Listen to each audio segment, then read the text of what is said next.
اگلے کی خیر خواہی کے لیے سختی کرنا کہ وہ جہنم سے بچ جائے، کیونکہ جہنم بڑا برا ٹھکانہ ہے۔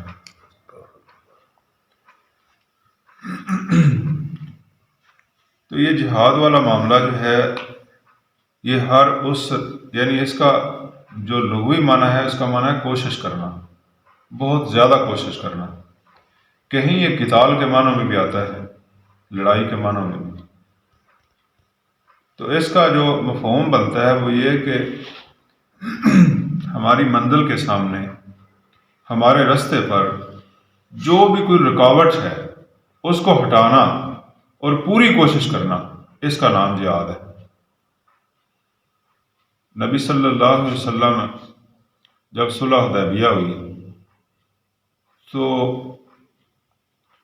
کفار جو تھے یہ آپ کے سامنے بہت بڑی رکاوٹ تھے، لیکن جب آپ کو صلح ہوتی نظر آئی تو آپ کو ایک راستہ کلیئر نظر آیا کہ میرا کام تو دعوت دینا ہے، میرا کام تو لوگوں کو صراط مستقیم کی طرف لانا ہے، اللہ کا پیغام پہنچانا ہے۔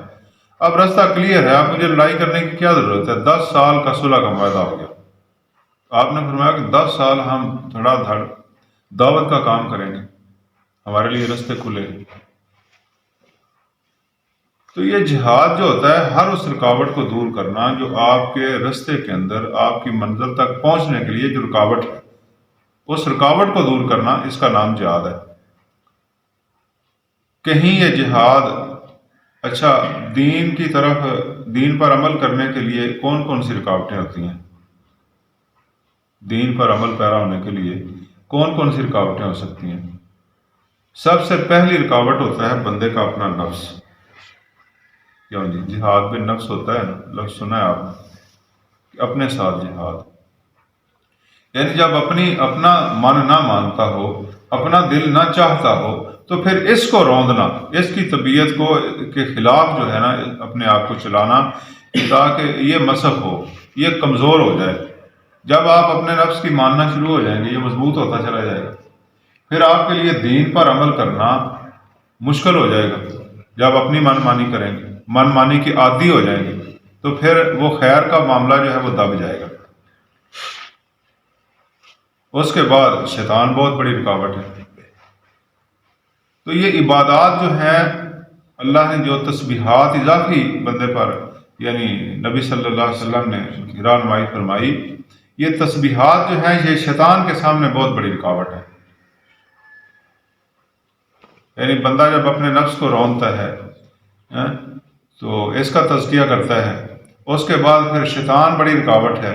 اس کا بندہ سامان کرتا ہے کہ بندہ صبح شام کے اذکار کرتا ہے، بندہ تلاوت کو لازمی پکڑتا ہے، قرآن کو سمجھ کر پڑھتا ہے، فرائض کے ساتھ نوافل کا اہتمام کرتا ہے، فرضی روزوں کے ساتھ نفلی روزوں کا اہتمام کرتا ہے۔ تو یہ ساری چیزیں کیا ہوتی ہیں کہ ایک تو نفس کو بھی کچلنے میں، اور دوسرا شیطان کو بھی دور کرنے میں اور اس کی چالوں کو کمزور کرنے میں مدد دیتی ہے۔ جہاد کا معنی یہاں تلوار تو نہیں لیا جا سکتا، کیوں نہیں؟ تو جہاد کے مختلف موقعوں کے اندر مختلف معنی ہیں جو اللہ رب العزت نے رسول اللہ صلی اللہ علیہ وسلم کے سامنے منافقین موجود تھے، آپ کو پتا تھا، اللہ نے آپ کو قرآن نازل کر کے بتا دیا ہوا تھا کہ یہ منافق ہیں، لیکن کئی موقعوں کے اوپر سیدنا عمر بن خطاب رضی اللہ تعالیٰ عنہ نے اپنی خدمات پیش کی کہ اللہ کے رسول مجھے حکم دیجیے، میں اس کی گردن کاٹتا ہوں۔ سیدنا خالد بن ولید رضی اللہ تعالیٰ عنہ کے بارے میں یعنی حدیث کے اندر موجود ہے کہ انہوں نے اجازت چاہی کہ اللہ کے رسول مجھے اجازت دیجیے، میں اس کی گردن کاٹ دیتا ہوں۔ تو رسول اللہ صلی اللہ علیہ وسلم نے کسی موقع پر بھی گردن کاٹنے کی اجازت تو نہیں دی کہ منافق کی گردن کاٹ دو، حالانکہ منافق تو یقینی تھا، آپ کو تو اللہ نے وحی کے ذریعے بتا دیا ہوا تھا۔ لیکن محترم بھائیو، آج ہم جنہیں منافق سمجھتے ہیں، کیا یہ واقعی منافق ہیں؟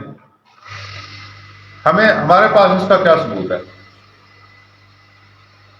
ایک بندہ ایک ماحول کے اندر پروان چڑھتا ہے، نبی صلی اللہ علیہ وسلم نے فرمایا کہ ایک بچہ جو ہے وہ ہر بچہ فطرت اسلام پر پیدا ہوتا ہے، اس کے والدین اسے یہودی بنا دیتے ہیں، اسے عیسائی بنا دیتے ہیں، اسے مجوسی بنا دیتے ہیں،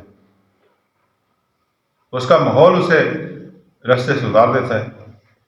اب جب اسے ماحول ہی یہ ملا ہے تو محترم بھائیو اس کے لیے تو پھر بڑی نرمی کی ضرورت ہے، بڑی شائستگی کی ضرورت ہے، بڑی ہمدردی کی ضرورت ہے۔ اس کو آپ اپنے پاس بلائیں، اس کو کھانا کھلائیں، اسے چائے پیش کریں، اسے بڑے حسن اخلاق کے ساتھ پیش آئیں گے تو وہ آپ کے قریب ہوگا، آپ اپنا پیغام اس تک پہنچا سکیں گے۔ تو محترم بھائیو یہاں جہاد کا یہ طریقہ ہے،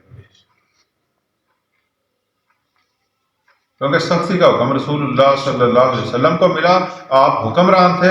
سختی سے مراد کیا تھا کہ اب ان کے ہر قصور پر ان کی گرفت کرنی ہے، جو ان کا قصور واضح ہوگا اس پر ان پر حد بھی نافذ کرنی ہے، انہیں مسلمانوں کی صفوں میں سمجھنا ہے اور ان پر سزا بھی دینی ہے۔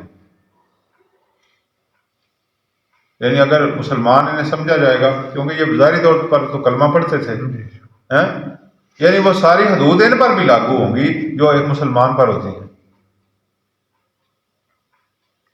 تو محترم بھائیو یہاں جہاد سے مراد اگر صرف قتال لیا جائے تو پھر دعوت کے آگے رکاوٹیں کھڑی ہوتی ہیں۔ تو مقصد صرف اتنا ہے جو اس آیت سے ہمیں حاصل ہوتا ہے کہ ہم اگر دین کے اوپر چلنا چاہتے ہیں تو دین کے اوپر چلنا، خود بھی چلنا اور معاشرے کو بھی ساتھ لے کر چلنا۔ جب ہم لے کے چلنا چاہتے ہیں تو جو رکاوٹیں ہیں ان رکاوٹوں کو دور کرنا، تاکہ ہم اپنی منزل جو اللہ نے تعین کی ہے جنت، اس تک پہنچ سکیں۔ تو محترم بھائیو کوئی بندہ سفر کرتا ہوا جا رہا ہے، رستے میں گھر پہنچنا ہے اس نے، اب رستے میں کوئی رکاوٹ آ گئی، کوئی حادثہ پیش آ گیا، کوئی گاڑیاں ٹکرا گئی آپس میں، کوئی درخت گر گیا ہے، تو وہ کیا کرے گا؟ یا تو پوری کوشش کر کے رستے کو صاف کرے گا، اگر رستے کا صاف کرنا اس کے لیے ممکن نہیں تو پھر وہ کیا کرے گا؟ پھر وہ رستہ تبدیل کر لے گا، تھوڑا بڑا مار کے آ جائے گا۔ تو رسول اللہ صلی اللہ علیہ وسلم جب مکہ کے اندر تھے، آپ کو اللہ نے ہاتھ کو روکنے کا حکم دیا، تو کیا کیا آپ نے؟ رستہ تبدیل کر لیا، مدینہ پہنچ گئے، ہجرت حبشہ کا حکم دے دیا۔ تو یہ رستے تبدیل کرنا یعنی ٹریک چینج کرنا اور منزل اپنی وہی رکھنا، محترم بھائیو اسی کا نام جہاد ہے۔